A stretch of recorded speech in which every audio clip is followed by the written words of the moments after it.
मैं भी सोच रहा था 250 या 350 है। हाँ। 480 का शेयर है और सीधे CLSA ने 250 रुपए का टारगेट दे दिया है बायोकॉन को लेकर, और सेल रेटिंग है क्लियर, उन्होंने बात मैंडेट दिया है कि सेल रेटिंग और 250 रुपए का टारगेट बायोकॉन के लिए।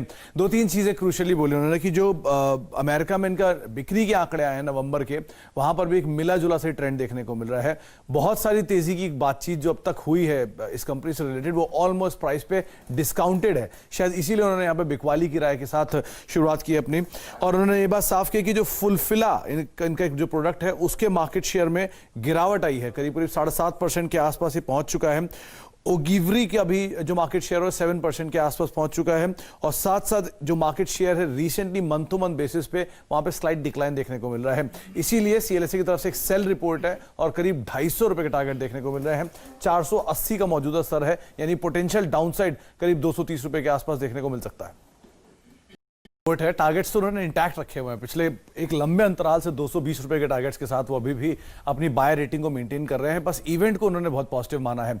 उनको लगता है कि ये इवेंट जो था अभी एक ओवरहैंग था, जो EU और UK की डील थी ये अब ओवरहैंग था और ये शायद खत्म हो जाएगा। अब इसके बाद इन्वेस्टर्स का फोकस जो होगा वो वॉल्यूम वाले पार्ट के ऊपर होता हुआ दिखाई पड़ेगा।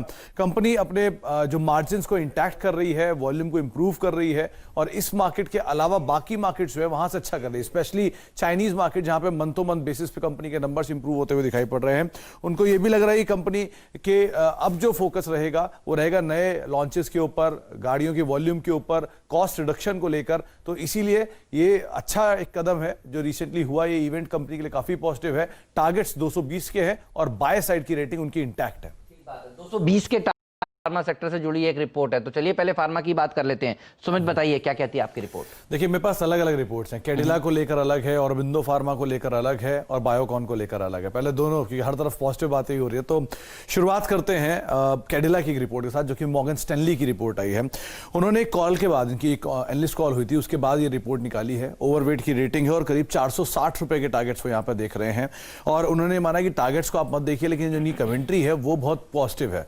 इन्होंने ये बात साफ की कि जो मीडियम टर्म में है उसमें ग्रोथ पे ही कंपनी अब कामकाज कर रही है और आगे चल के अच्छे नंबर्स वहां पर देख भी सकते हैं। डेट का रिडक्शन जो है कंपनी की पहली प्रायोरिटी है और उसी पे अब कंपनी फोकस्ड है, और शायद सेकंड हाफ में इसका इंपैक्ट आता हुआ दिखाई पड़ जाए। कंपनी की जो डील पाइपलाइंस है, फिर जो लॉन्च की पाइपलाइंस है वो काफी स्ट्रांग है, और इस साल के सेकंड हाफ में या अगले साल में इसका एक इंपैक्ट आता हुआ भी दिखाई पड़ेगा। इसीलिए आप सेकंड हाफ जो है इस कंपनी के ऊपर उस पर नजर रखते हैं। एक पॉजिटिव साइड पे ही यहाँ पे आउटलुक मेंटेन रखा गया, ओवरवेट की रेटिंग है।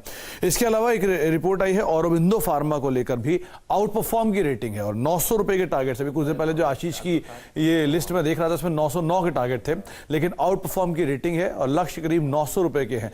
मोर और लेस यहाँ पर भी प्राइस के आसपास ही ये शेयर है, लेकिन क्रूशियल पार्ट ये है, कमेंट्री देखिए, कोविड-19 की वैक्सीन के बाद इस कंपनी की सिचुएशन और स्ट्रांग हो सकती है। जून में इनका जो सेकेंड फेज और थर्ड फेज है उसका इंपैक्ट आता हुआ दिखाई पड़ेगा, फिर उसके नंबर्स आते हुए दिखाई पड़ जाएंगे।